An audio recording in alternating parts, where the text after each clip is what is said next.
Istriku digarap Pak RT. Namaku Rahman Nugraha. Dulu aku sempat menjadi manajer produksi di sebuah pabrik garmen di kotaku. Karirku bagus, bahkan karyawan yang aku pimpin jumlahnya mencapai ribuan orang. Pada waktu itu aku melakukan beberapa langkah strategis dalam produksi, sehingga pabrik pun menjadi maju pesat.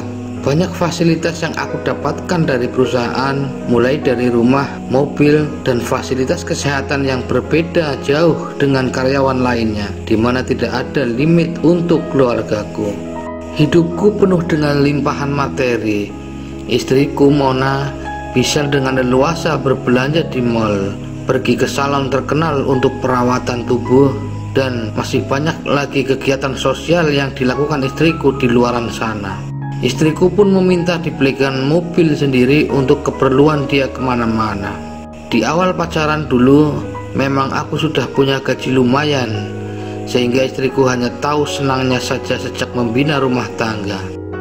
Sampai menginjak usia 30 tahun, istriku malah semakin cantik, ditunjang bodi yang selalu ditreatment dengan senam dan salon kecantikan.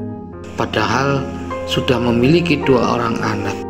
Sampai suatu hari aku memasukkan anak seorang kenalanku bekerja di pabrik, dan hal itu berbuah bencana.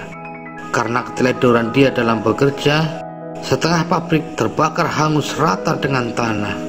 Aku pun kena imbas dari kejadian tersebut, karena beberapa hari setelahnya aku diberhentikan sebagai manajer sekaligus karyawan. Dari sisa tabungan yang ada, aku pun mengontrak sebuah rumah yang hanya terdiri dari 2 kamar. Sengaja aku memilih yang sederhana agar aku dan keluarga mampu bertahan selagi belum ada kerjaan baru. Menginjak bulan kelima, aku belum bekerja lagi. Entah kenapa, semua lamaranku di beberapa perusahaan belum ada yang merespon. Karena kelamaan menganggur, tabunganku kian hari kian menipis. Aku menjual mobil istriku dan juga mobilku untuk menyambung hidup dan bayar kontrakan 2 tahun sekaligus. Pada bulan ke-7, istriku mulai uring-uringan. Dia yang dulu suka belanja, suka ke salon, dan rajin melakukan senam di sanggar termahal, kini hanya mampu diam di rumah. Bukannya bantuin suami yang sedang menata hidup, istriku malah semakin kasar bicaranya kepadaku. Aku hanya diam. Hanya sesekali saja aku menjawab ocehan istriku itu. Tujuanku agar tidak berkepanjangan dan berlarut-larut. Setiap hari aku keluar rumah mencoba melamar pekerjaan. Dan dikala letih, kadang aku berteduh di warung kopi dan menghabiskan waktu menunggu sore tiba. Karena kalau aku pulang tanpa kabar gembira, sudah dipastikan istriku bakal ngamuk-ngamuk. Sudah hilang rasa hormat dia sebagai istri kepada suami. Sehari-hari hanya mengeluh dan mengeluh saja. Aku yang mulai stres karena belum mendapatkan pekerjaan, ditambah dengan istriku yang sehari-hari kasar kepadaku, membuat gairahku turun. Ya, gairah kelaki-lakianku turun. Tiap malam hanya kita habiskan tidur dalam diam. Pernah aku meminta jatahku sebagai suami, tapi istriku menolak mentah-mentah. Aku capek jawabnya. Menginjak bulan ke-8, aku putuskan untuk menjadi tukang ojek. Aku harus bisa memberikan nafkah ke anak istriku. Kalau melihat anak-anakku, rasanya seperti menjadi seorang ayah yang tidak bertanggung jawab apabila keterusan menganggur. Aku sangat mencintai Mona istriku, sangat menyayangi Yura dan Vino buah hatiku yang kini berusia 11 dan 7 tahun. Setiap hari aku berangkat subuh, terus pulang tengah hari untuk makan siang di rumah. Kemudian lanjut berangkat lagi jam 2 sampai malam. Begitu terus setiap harinya. Saat aku memperoleh uang hasil narik, selalu kuberikan kepada Mona. Aku hanya menyisihkan beberapa puluh ribu untuk sekedar isi bahan bakar. Kebetulan aku bukan perokok, jadi tidak masalah bagiku hidup di jalanan tanpa adanya uang di dompet. Pagi ini Mona kelihatan cemberut dan ngomel-ngomel karena semalam aku hanya memberikan 70.000 saja kepadanya. Itu kulakukan karena aku harus mengganti oli mesinku siang ini. Dari pagi sampai malam aku tidak pulang ke rumah. Aku ingin memperoleh hasil tarikan lebih agar istriku tidak ngomel-ngomel lagi. Aku pun pulang sedikit malam. Setelah aku buka pintu depan, aku melihat ada beberapa puntung rokok di atas meja. Aku sedikit heran, siapa gerangan yang sudah merokok? Apa mungkin habis ada tamu, pikirku. Aku melihat ke kamar anak-anakku, namun mereka sudah terlelap tidur. Ku kecup mesra secara pelan-pelan kening mereka sebagai tanda sayangku. Maafkan ayah ya nak. Kemudian aku membersihkan tubuh di kamar mandi dan segera tidur di samping istriku. Sedikit tercium bau rokok saat aku mencoba mencium pipi istriku, tapi tak kupedulikan karena sudah capek mengantuk. Pagi-pagi sekali aku sudah berangkat kembali selagi istri dan anak-anakku masih tertidur. Ku taruh uang hasil tarikan semalam di meja makan. Hari ini pun aku nggak pulang di siang hari. Aku ingin mengumpulkan uang sebanyak-banyaknya agar anak dan istriku bahagia. Malam pun tiba, kira-kira jam setengah 12 aku tiba di rumah. Semua lampu sudah dimatikan, hanya tersisa beberapa lampu 5 watt sebagai penerangan malam. Kembali aku menemukan beberapa puntung rokok di atas meja ruang tamu. Tapi karena capek, aku nggak mempedulikannya. Aku langsung membersihkan diri di kamar mandi dan lanjut berbaring di sebelah istriku. Bau rokok kembali tercium, padahal aku nggak mencium istriku. Kenapa juga bau rokok ini ada di bantal yang sedang kupakai? Aku kepikiran dan heran. Entah siapa yang merokok di dalam kamarku ini. Sudahlah, capek dan pegal rasanya badanku. Aku mau tidur. 2 minggu lebih aku berangkat pagi dan pulang larut malam. Tapi anehnya istriku seakan berkurang sikap kasarnya. Tapi wajar sih, karena hanya beberapa kali saja istriku terbangun saat aku sedang mengeluarkan motorku di pagi buta. Praktis hanya itu komunikasiku dengan istri di tengah-tengah semangatku mencari uang untuk keluarga. Hingga di minggu kelima aku mendapatkan musibah. Aku dirawat di rumah sakit sehabis ditabrak mobil dari belakang. Motorku rusak parah dan aku pun harus istirahat total selama 1 bulan untuk memulihkan kondisi kakiku yang luka parah. Untungnya si penabrak mau bertanggung jawab semuanya, termasuk membetulkan motorku sampai benar-benar layak dipakai lagi. Tidak hanya itu, istriku pun menerima santunan sebesar 15 juta agar keluargaku bisa bertahan hidup, mengingat kondisi aku yang tidak bisa narik ojek untuk sementara waktu. Sehari-hari aku hanya berbaring di kamar. Istriku dengan setengah hati merawatku. Itu pun hanya membersihkan tubuh dan memberikan obat. Setelahnya dia sibuk menonton sinetron di ruang tengah. Di malam hari saat anak-anakku tertidur, aku mendengar seperti ada orang bersendau gurau di ruang tamu. Sepertinya suara laki-laki dan perempuan. Aku pun memanggil istriku. Aku tanyakan kepadanya siapa gerangan yang ada di ruang tamu.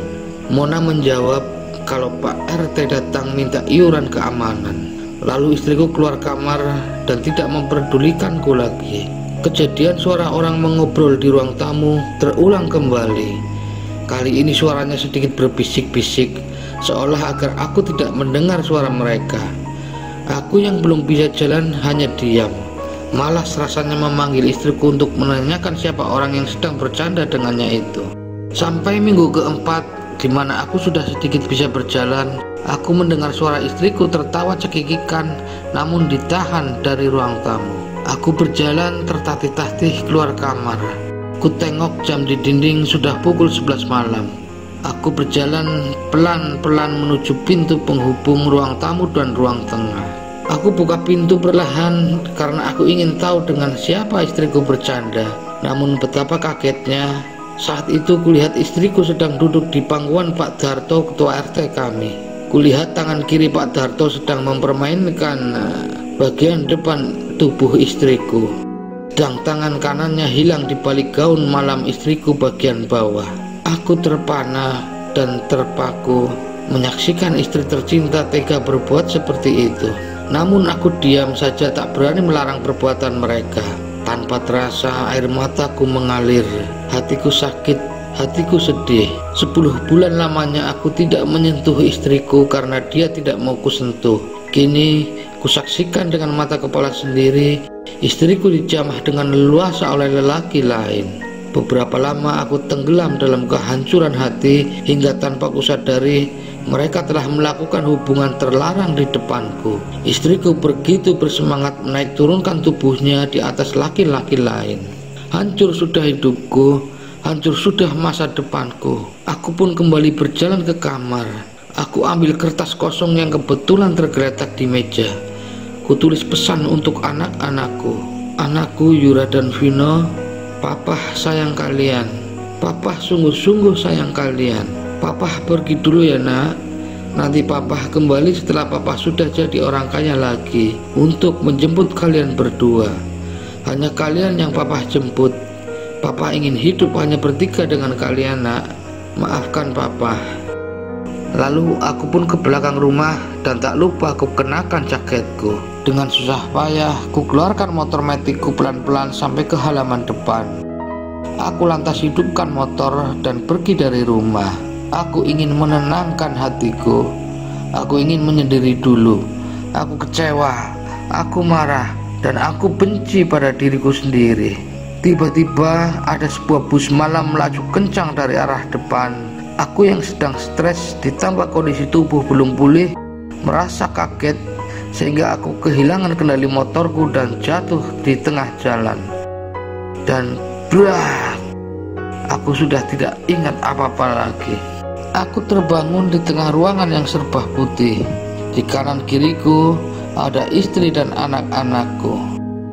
"Pah, kamu sudah bangun, Pah?" kata istriku.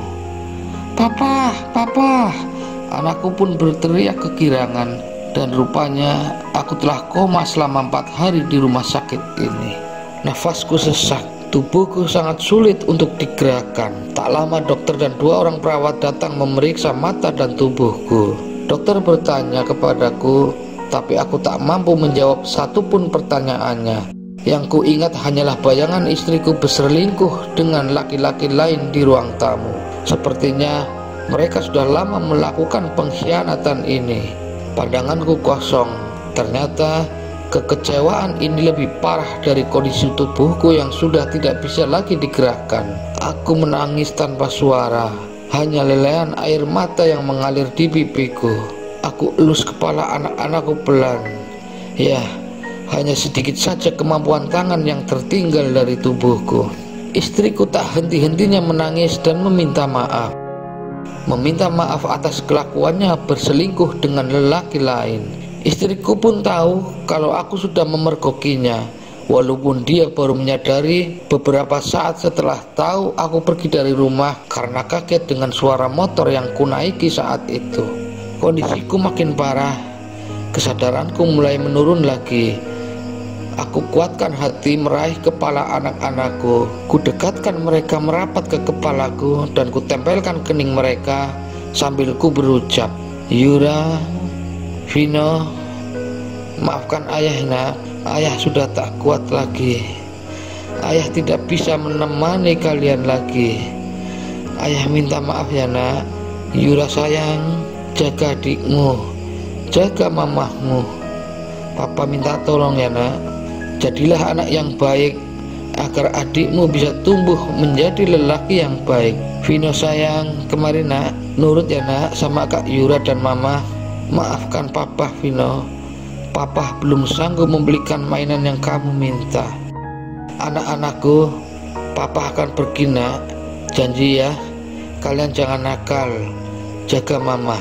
Mau pergi kemana Pak? Papa kan lagi sakit, tanya Vino lugu. Papa mau pergi jauh nak. Itu yang jemput Papa sudah datang. Yura sayang, Vino sayang, Papa pergi ya nak. Papa pergi. La ilaha illallah Muhammadur Rasulullah. Demikian pemirsa, semoga kalian semua dapat memetik pelajaran ataupun hikmah dari cerita ini.